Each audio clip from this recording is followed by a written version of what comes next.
Bonjour, chers internautes, nous sommes ravis que vous nous rejoigniez pour cette série d'entretiens dans le cadre du trentenaire du département culture de l'Université Senghor qui autrefois s'appelait Gestion du patrimoine culturel.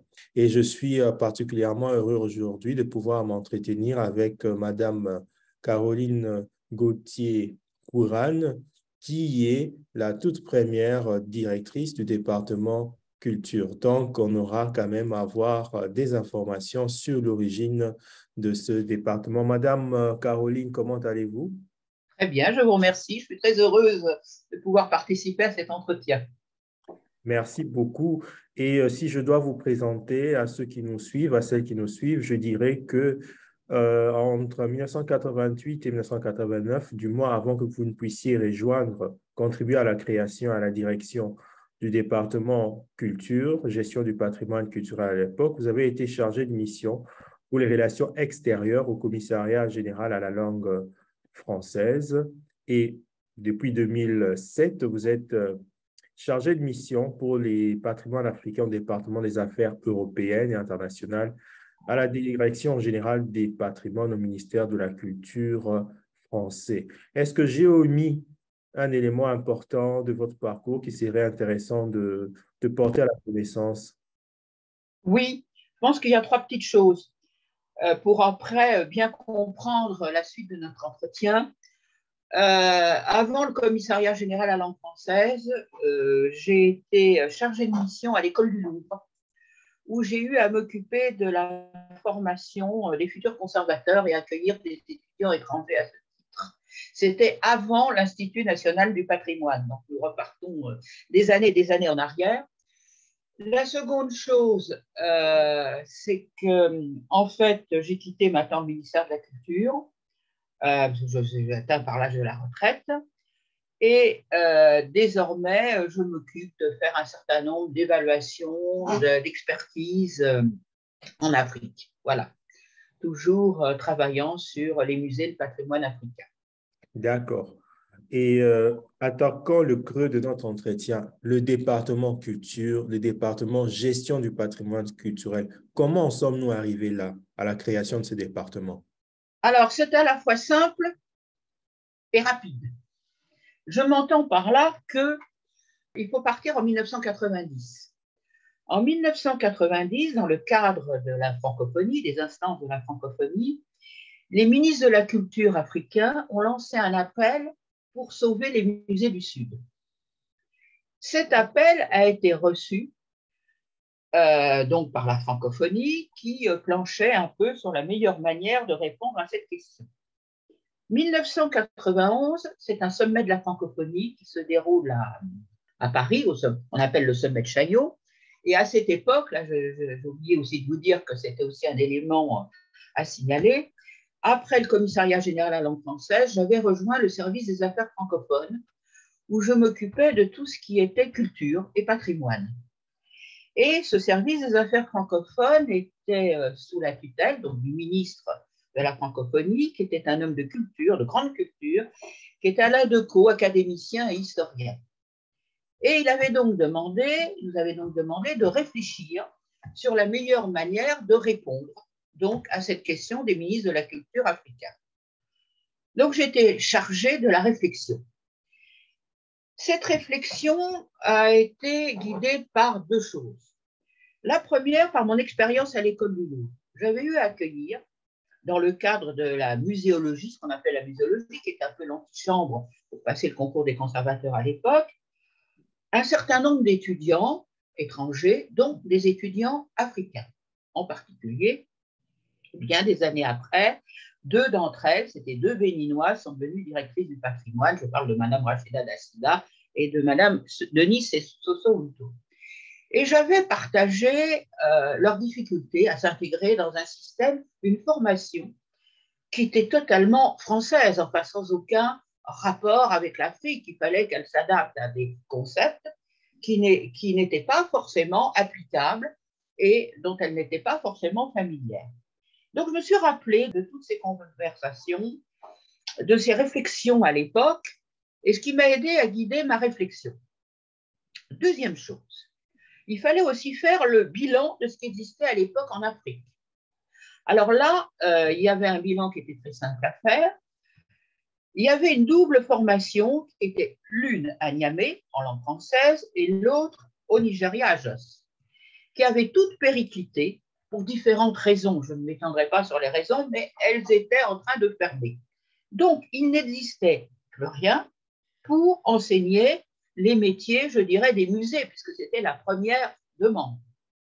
Donc, fort de tout cela, je me suis dit, voyons un peu dans la francophonie comment on peut procéder. Et à ce moment-là, venait d'ouvrir la jeune université Senghor, avec 3 départements. Et j'ai donc proposé à cette époque au ministre Alain Decaux, à son équipe, la formule de dire, écoutez, ouvrons un 4e département à l'université Senghor qui soit dédié au patrimoine et à sa gestion.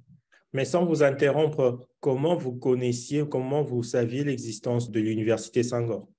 Eh bien, c'était très simple, j'étais au service des affaires francophones.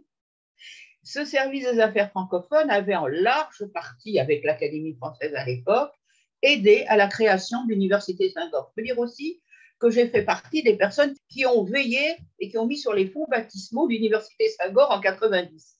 Donc, c'était une institution que je connaissais parfaitement bien, d'où l'idée d'apporter ce 4e département qui avait un double intérêt, un, de répondre à la demande des ministres de la Culture, deux, de s'intégrer dans quelque chose qui existait, qui était nouveau, qui était un défi à l'époque, qui était l'université Senghor. Ne serait-ce que dans son intitulé, une université au service du développement africain. Et ça répondait donc parfaitement à la commande. Alors, je dois dire qu'on a été aidé aussi par le calendrier. Donc, il y avait le sommet de Chaillot en 91, et la France a donc proposé la création de ce 4e département, ce qui fut accepté. Et a donc, au départ, réuni les fonds nécessaires pour que ce département puisse exister. Alors, je dois dire qu'on a dû vaincre un certain nombre de réticences. Première réticence, c'est qu'un certain nombre de gens ne voyaient pas du tout ce qu'on pouvait faire dans un département patrimoine culturel à l'époque, d'enseigner. J'ai même été obligée de me défendre absolument d'aller porter le projet dans toutes les directions. J'étais vraiment un missionnaire de l'université Senghor et du département avant sa création officielle. Je me souviens avoir une conversation avec une personne qui avait de grosses responsabilités, qui me dit, mais madame, qu'est-ce que vous voulez faire? Vous voulez faire apprendre à réparer des pendules j'ai dit, non, on ne fait pas de la restauration, on ne fait pas tout ça, on fait en faveur du patrimoine africain. Donc, il y avait ces réticences. Et je dois vous dire aussi que le monde n'est pas très gentil, ça vous le savez, très bienveillant la plupart du temps, et qu'un certain nombre de gens s'étaient dit, après tout, laissons ce département ouvrir, et puis on verra bien, ça va se casser la figure en très peu de temps. Bon, force est de constater que ça n'a pas du tout été ce qui est arrivé. Mais à l'époque, quand je remets tout ça en perspective, c'était un très gros défi. Alors, bien évidemment, comme personne ne donnait très cher de cette aventure, dans la mesure où moi j'étais issue à la fois de la francophonie et à la fois du monde de la culture et des musées en France, on a dit pourquoi pas la laisser partir là-bas pour ouvrir le département, puis on verra bien ce qui se passera. Voilà comment les choses se sont déroulées. Et la suite, comment avez-vous pu trouver des enseignants, des partenaires? Parce qu'il fallait relever ces défis, il fallait démarrer effectivement ces départements. Il n'y a pas de département sans étudiants, il n'y a pas de département sans enseignants. Alors, donc, on se remet dans le calendrier. 91, c'est accepté au sommet de la francophonie, au sommet de Chaillot, et on décide tout de suite de ne pas laisser les choses traîner. On me dit, écoutez, dans 6 mois, c'était le sommet de la francophonie, c'était décembre 91. On a ouvert le département en septembre 92, ce qui est déjà un exploit en soi. Comment on a procédé? Alors, la première chose, c'est que j'ai repris mon bâton de pèlerin et j'ai fait toute une tournée en Afrique à l'époque, en Afrique de l'Ouest, en Afrique centrale, pour aller rencontrer les partenaires africains dans les musées. Parce que là aussi, chose importante, si on se remet en perspective, dans les années 90, quand on parlait de patrimoine, on ne parlait que de musées. Il a fallu un livre fondamental à mes yeux, qui est paru de François Choët, qui est l'allégorie du patrimoine dans les années 90, pour se dire que il n'y avait pas que les musées. Le patrimoine, c'était autre chose. C'était des monuments, c'était des sites, c'était plein de choses à côté qui formaient un tout. Donc l'autre aussi intérêt, j'insiste là-dessus, c'était de se dire que l'Afrique n'était pas en retard sous cet angle-là, puisqu'elle était au même niveau que les pays européens qui commençaient vraiment à prendre conscience de l'immensité du champ patrimonial. Donc quand je suis allée voir un certain nombre d'interlocuteurs en Afrique, je me souviens que j'avais fait toute une tournée, j'étais passée par le Bénin, par le Sénégal, par le Niger, par le Burkina. J'avais pas fait, je vous l'avoue, à l'époque, c'était beaucoup plus compliqué pour moi, l'Afrique centrale. J'y suis retournée et j'y suis allée après. Et j'ai écouté les demandes, les doléances. J'ai parlé de l'ouverture de ce département en septembre 92 en disant, écoutez, essayez de me trouver des candidats pour concourir donc, au concours d'entrée. Ça, c'était la première chose. Donc ça a marché. La première promotion n'a pas été énorme, mais elle a existé. On a pu faire passer un concours avec un écrit, un oral. Bon. Quant aux enseignants, ça c'était une autre affaire. Quand j'avais préparé et proposé ce projet, j'avais rencontré un certain nombre d'enseignants, dont certains je les connaissais de mon passage à l'école du Louvre, donc une dizaine d'années auparavant, et j'en ai sélectionné soigneusement un certain nombre que je savais pouvoir être convaincus par un tel défi, par une telle nouveauté. Alors il faut quand même rendre hommage à quelqu'un qui a été quand même très important, qui était M. Étienne Féot, qui était un africaniste et qui était à l'époque au musée d'Angoulême, qui a une très belle collection d'art africain. Encore maintenant c'est Madame Émilie Salaberry qui en est directrice, mais à l'époque c'était M. Féot qui ensuite a poursuivi sa carrière au musée de la Porte Dorée à Paris, qui était le musée de l'Afrique. Donc lui m'a aidé dans ma réflexion. Il connaissait très bien l'Afrique de l'Ouest et particulièrement la Côte d'Ivoire. Ensuite, il y a deux personnes qui m'ont aidé, que j'avais rencontrées, qui étaient M. Jean-Yves Marin, qui à l'époque était président d'ICOM France, qui lui, sans avoir vraiment beaucoup travaillé avec l'Afrique à ce moment-là, était attiré par cette problématique, et avec un troisième, je dirais, compère, qui était M. Vincent Négri, qui lui déjà travaillait sur les textes juridiques en Afrique. Et j'ai eu l'immense chance, parce que c'est une chance, et vraiment c'était un passage de témoin, de rencontrer deux personnes absolument fabuleuses qui ont marqué la connaissance du patrimoine africain, dont vous trouverez les ouvrages à la bibliothèque, qui était M. Claude Tardy, qui était un célèbre anthropologue, qui avait, lui, travaillé beaucoup entre le Bénin et le Cameroun. C'était déjà un monsieur qui était très largement à la retraite. Et également M. Gilbert Rouget, qui, lui, était un ethnomusicologue, qui avait aussi travaillé au Bénin, mais dans beaucoup d'autres pays en Afrique, qui ont signé des livres qui sont des véritables références maintenant. Maintenant, malheureusement, ils ne sont plus de ce monde, ils nous ont quittés. Mais j'ai eu cette chance d'être pratiquement adoubée par ces deux grands professeurs qui m'ont expliqué beaucoup de choses. On a eu des discussions très, très longues pour que je puisse me forger une opinion. Et ils m'ont fait l'honneur, parce que c'était un honneur, avec leur, vous savez, ils avaient à l'époque 70 ans, hein, et quand je leur ai dit, venez à Alexandrie faire cours, bon, ils avaient un petit peu tiqué, et puis ils ont fini par prendre l'avion et par venir. Et ils ont été absolument enthousiasmés d'abord de se retrouver dans ce qu'ils aimaient par-dessus tout, se retrouver face à des étudiants africains, de pouvoir dialoguer, travailler avec eux. Donc ça, je peux vous dire, ça a été le noyau dur de départ. Alors, les partenaires légitimes, c'était d'abord les partenaires, je dirais, institutionnels. C'était ICOM France et l'ICOM en règle générale. C'est la raison pour laquelle, avec certaines difficultés d'ailleurs, j'ai réussi à faire, adhérer le département à ICOM International. On était membre institutionnel ce qui nous donnait le droit d'assister à un certain nombre de réunions, d'être au courant absolument de tout ce qui se passait au niveau des musées. Et ça, c'était très important.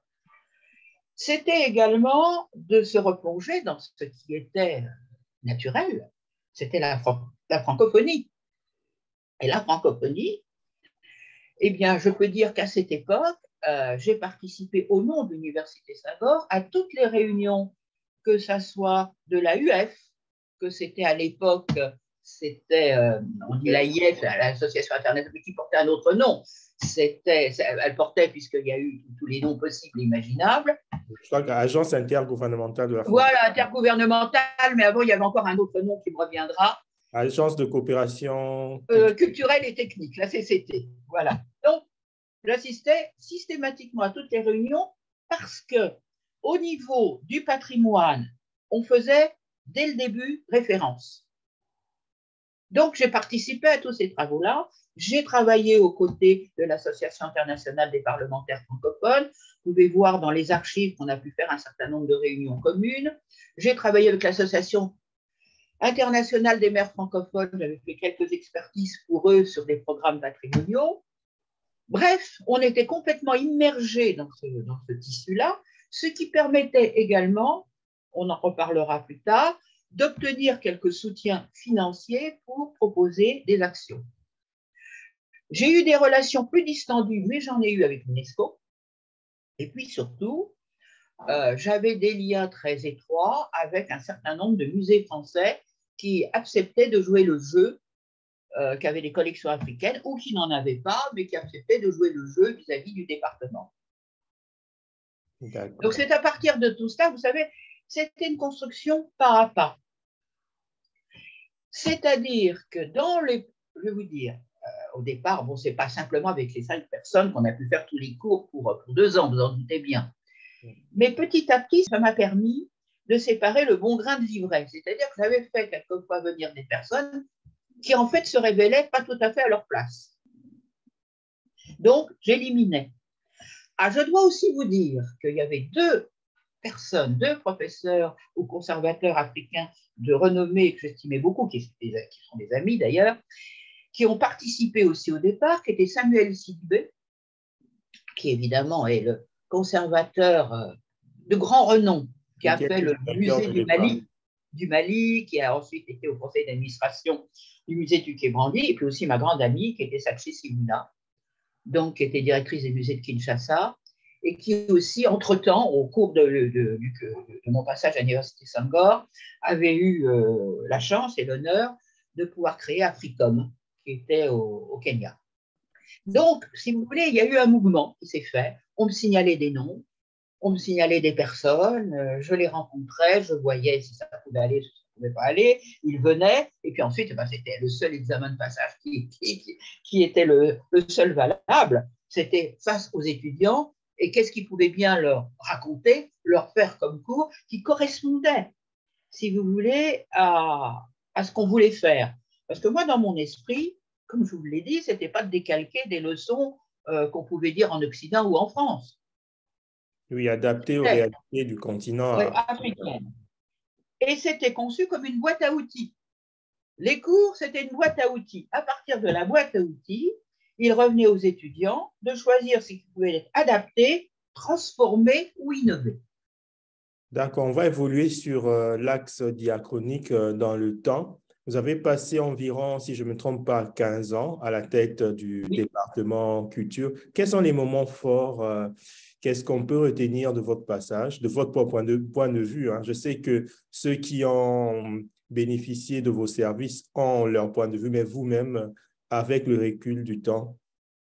Écoutez, les moments forts, c'était, moi j'ai toujours eu une vision de ce qui se passait à Alexandrie, dans le département, mais aussi une vision de faire rayonner au maximum ce département, d'en faire bénéficier le plus grand nombre.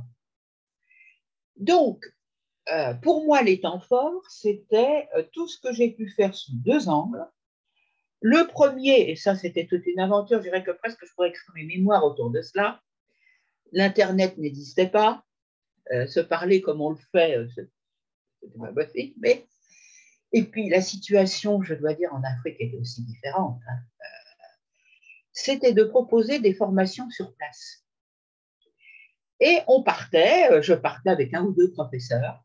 On a fait des formations sur place au Bénin, au Niger, au Burkina, en République démocratique du Congo, à Kinshasa aussi, à Brazzaville, j'ai oublié de Brazzaville. Et on partait avec des professeurs, 8 jours, 15 jours.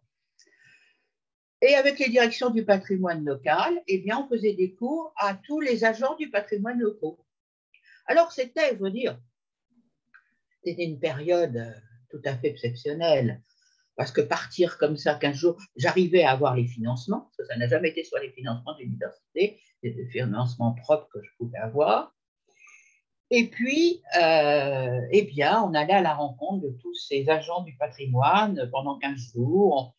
Il y a tous des détails techniques qui me reviennent pour, on connaît l'Afrique, pour éviter qu'ils fassent à l'heure du déjeuner des allers-retours, qu'ils aient des difficultés. On louait une cuisinière, donc on faisait des repas ensemble, on trouvait des lieux sympathiques, on échangeait.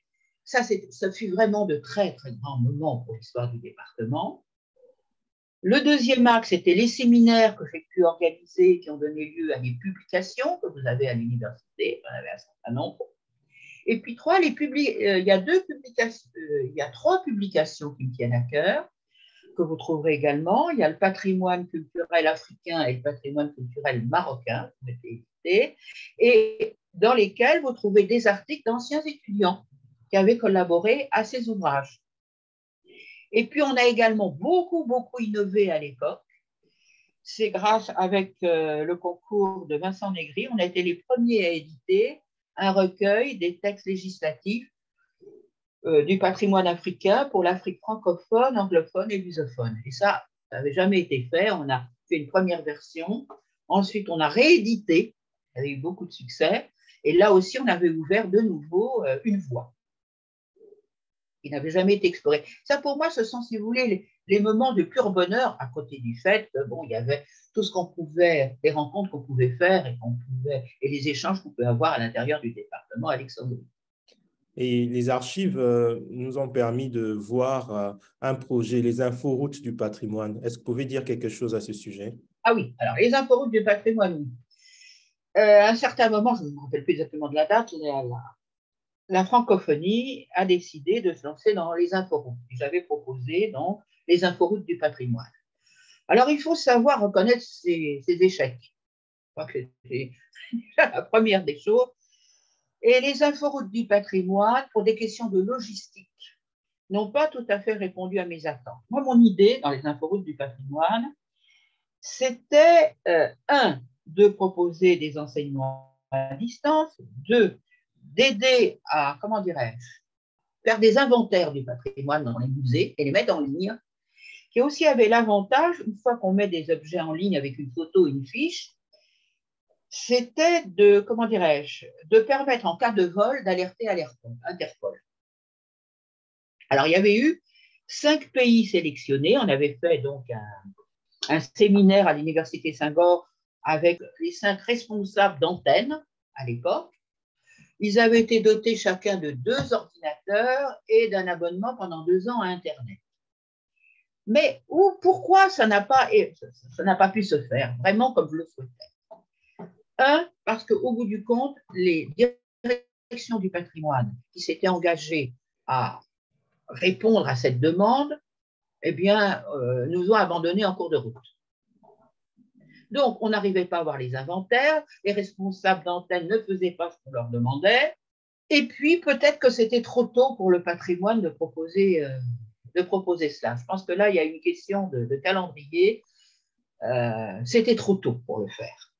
Je dois dire que parce que je suis une personne obstinée et relativement têtue quand il s'agit de ce genre de choses, j'ai recommencé sur cette idée-là quand je suis retournée en France au département des affaires européennes et internationales. Et là, j'avais proposé un projet tout à fait équivalent et qui là continue encore, qui a une belle vie, qui était le e-patrimoine.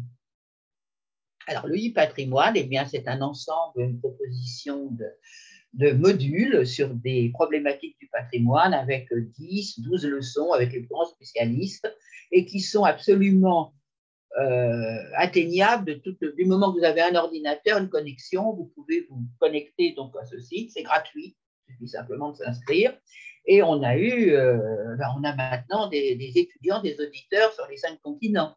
Et on renouvelle, alors moi je suis maintenant les choses un peu plus loin, mais je continue quand même à les suivre. Ça a permis, si vous voulez, en partie de répondre à ce rêve que j'avais fait. Là encore, on est toujours un peu en retard sur un autre volet qui était de faire une iconothèque donc, de tous les objets qui existaient dans les musées en Afrique. Je conçois qu'il y ait une certaine réticence maintenant, parce que nous sommes à l'époque des restitutions, qu'il y ait des inventaires qui sont faits autrement, qu'il n'y ait pas une part. C'est tout à fait compréhensible. Mais déjà, sur le volet enseignement, on y est arrivé. D'accord. On va aborder maintenant vos relations avec les étudiants parce que vous avez été directrice. Les étudiants constituent quand même le poumon du département. Et en 92-94, les archives nous révèlent qu'il y avait environ 7 étudiants. Donc, Davo Zéphirin du Bénin, Kouloufoua Jean-Gilbert Jules du Congo, Oui, Gounou Yvette Christiane du Bénin, oui, du Loua Bénin. Olivier de Guinée, Olivier. Douima Anna du Burundi, Noanti Constant du Bénin et Iye Nessara Minata du Burkina. Est-ce que vous avez encore des souvenirs où vous continuez à être en contact? Ce sont les premiers départements. Alors, moi, je vais vous dire, les tout premiers, alors, il y a un aspect qui est. Certains sont plus ce monde. Sur cette première promotion, il y en a 3 qui sont plus de ce monde.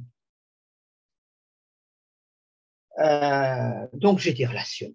Je continue à les suivre, comme tous ceux qui ont suivi. C'est-à-dire que tous ceux, jusqu'en 2007, à l'époque où je suis partie, je continue à avoir des relations constantes avec eux. Où on participe, où ils m'appellent pour me demander des conseils pour un de leurs projets, ou quand ils passent à Paris, ils viennent me voir, ou moi je me rends sur place. Enfin, on échange en permanence. Et ça, c'est très, très important parce que, bon, avec le recul du temps, ben, la plupart on finit par obtenir des postes de responsabilité. Donc, on vu, je dirais, un peu l'envers du décor de ce qu'ils ont tout à fait appris.